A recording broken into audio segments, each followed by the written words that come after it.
Allah. Video ini saya buat bukan untuk para pejabat, bukan untuk para pemimpin, tapi video ini saya buat untuk para rakyat agar kita seluruhnya mulai berpikir.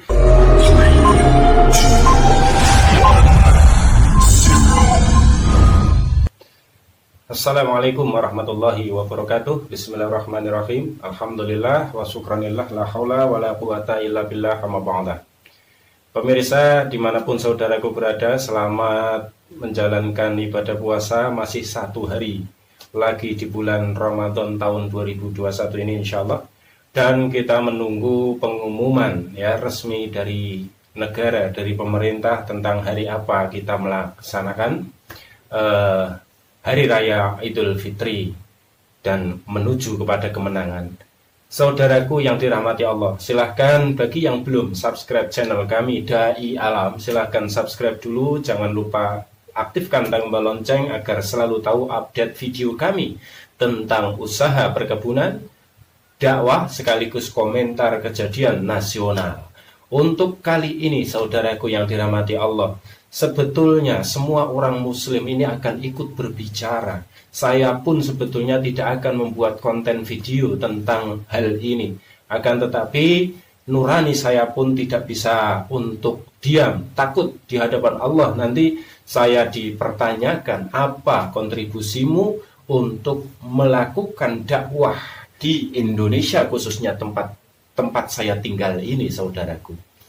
Baik saudaraku yang dirahmati Allah Subhanahu wa ta'ala, semua lapisan masyarakat untuk saat ini tahu, merasakan, bahkan ada yang menjadi korban daripada sebuah ketimpangan-ketimpangan yang dibuat oleh aturan yang dibuat oleh sebuah negara Indonesia kita ini.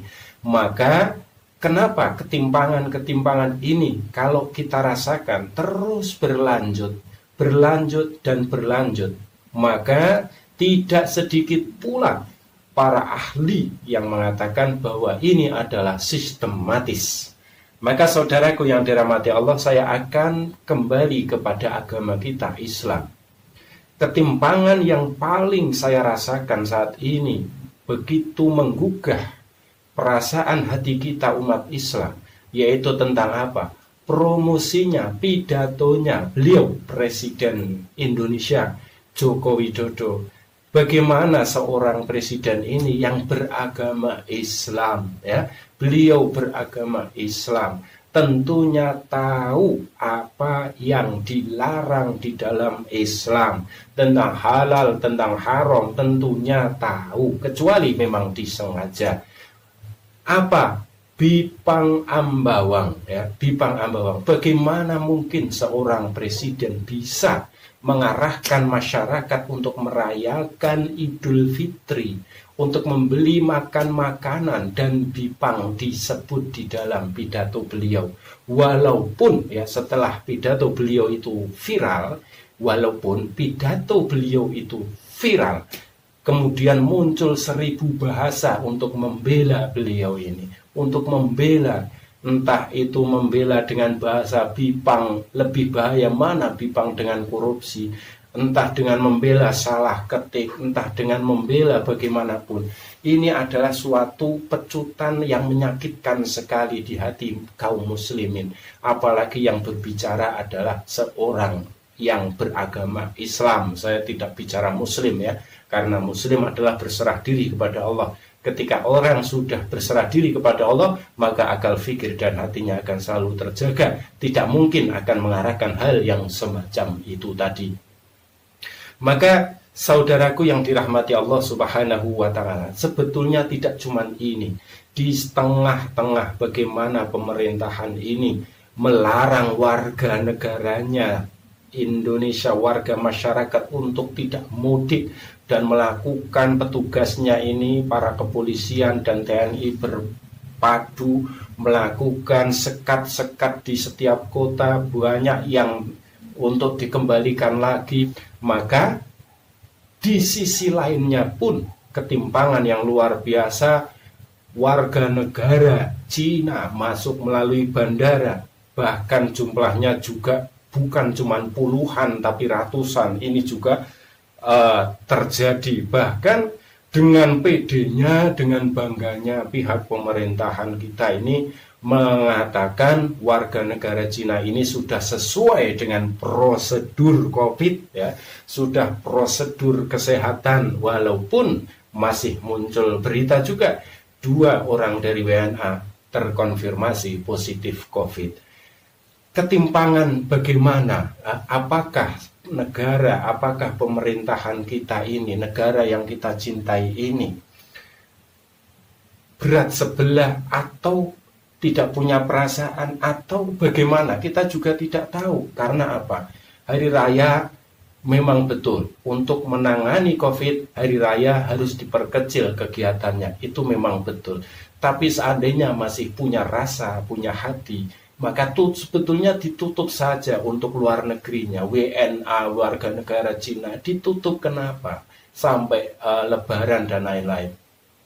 Sampai selesai dan lain-lain. Maka saudaraku yang dirahmati Allah, jika seorang pemimpin tidak mampu melakukan kebaikan untuk rakyatnya, maka kitalah sebagai rakyat yang selalu berbuat untuk kebaikan untuk negara kita. Kembali saudaraku yang dirahmati Allah, tentang Bipang Ambawang, ya, yang dipromosikan oleh Presiden Joko Widodo. Apa hasilnya? Apakah Bipang ini haram? Bipang ini dilarang? Tidak, saudaraku yang dirahmati Allah. Tidak dilarang bagi kaum selain Islam. Bagi non-muslim, Bipang Ambawang, makanan khas Kalimantan ini silahkan mereka makan dan kita pun tidak bermasalah. Akan tetapi yang menjadi persoalan besar adalah dipromosikan untuk merayakan hari rayanya umat Islam. Bahkan saudaraku yang dirahmati Allah, sesepuh NU, ulama NU, putra dari Mbah Maimun Zubair, ya, kalau saya tidak salah beliau adalah Gus Najib, yang mengatakan pribadi diri seorang presiden yang sudah jelas-jelas ada PKI-nya. Ini juga videonya viral. Presiden sendiri sekarang promosi ada panggang babi. Ini adalah jelas kelihatan PKI-nya dari sistem negara ini, rezim ini. Pribadinya presiden sudah kelihatan PKI-nya. Inna lillahi wa inna ilaihi raji'un. Ini gimana kita, saya nggak tahu, tapi waspadalah. Kenapa sampai beliau mengatakan semacam itu?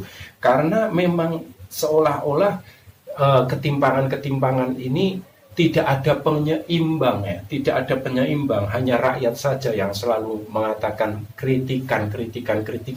Bahkan tidak jarang, tidak sedikit rakyat yang melakukan kritikan justru ditangkap dan dipenjara. Maka pemirsa yang dirahmati Allah Subhanahu wa ta'ala, kita sebagai rakyat harusnya berpikir harusnya berpikir, saudaraku. Seorang presiden ini kan punya yang disebut adalah One Team Press atau Badan Pertimbangan Presiden, di mana beliau di sana ada ahli dakwah, di mana ahli dakwahnya adalah ahli dakwah amar ma'ruf, ahli dakwah dengan keindahan, ahli dakwah dengan lemah lembut, yaitu beliau Habib Lutfi, ya, beliau yang berkaromah tinggi ada di sana, ya. Akan tetapi kejadian demi kejadian seolah-olah menjadikan beliau ini hanya sebagai figur saja, atau bagaimana kita ikut bersedih di sini, ya. Kita ikut bersedih, padahal tugas pertimbangan ini adalah mengingatkan baik diminta ataupun tidak diminta oleh presiden.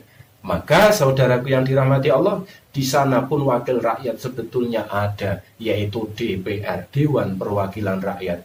Mungkin selama ini perwakilan rakyat, perwakilan kita di sana belum berani bicara, atau belum berani bertindak, atau belum berani melakukan suatu peringatan yang tegas agar tidak terjadi terus-menerus ketimpangan. Bahkan saudaraku yang dirahmati Allah, buzzer RP, buzzer yang selalu menjadi buah bibir, membentrokkan, terkesan begitu mengadu domba antar umat Islam, ini sampai detik ini pun tidak ada wujudnya. Siapa yang bertanggung jawab? Siapa yang membayar mereka? Tapi mereka selalu ada. Apakah DPR kita tidak mampu untuk mengungkap? Apakah petugas kita tidak mampu untuk mengungkap? Sehingga ketimpangan demi ketimpangan di negeri kita ini semakin dirasakan oleh rakyat Indonesia. Maka saudaraku yang dirahmati Allah, biarkan seorang pemimpin berkecamuk dengan ideologinya masing-masing, dengan ambisinya masing-masing. Kita sebagai rakyat, mari berbuat baik. Kalau pemimpin kita tidak mampu berbuat baik, kita yang berbuat baik. Dan ketika semua rakyat Indonesia ini sudah memuncak kesabarannya, sudah merasa saatnya untuk mengingatkan seorang pemimpin, maka doa seluruh rakyat ini akan membahayakan daripada seluruh kepemimpinan di dunia ini. Maka saudaraku yang dirahmati Allah Subhanahu wa ta'ala, mari kita jernihkan pikiran kita untuk rakyat dan kita berjuang bersama menegakkan amar ma'ruf nahi mungkar, dan juga kita senantiasa untuk selalu ikut andil dalam kemajuan bangsa kita, walaupun kita merupakan oposisi yang mengkritik mengkritik ataupun membangun, itu sama saja. Assalamualaikum warahmatullahi wabarakatuh.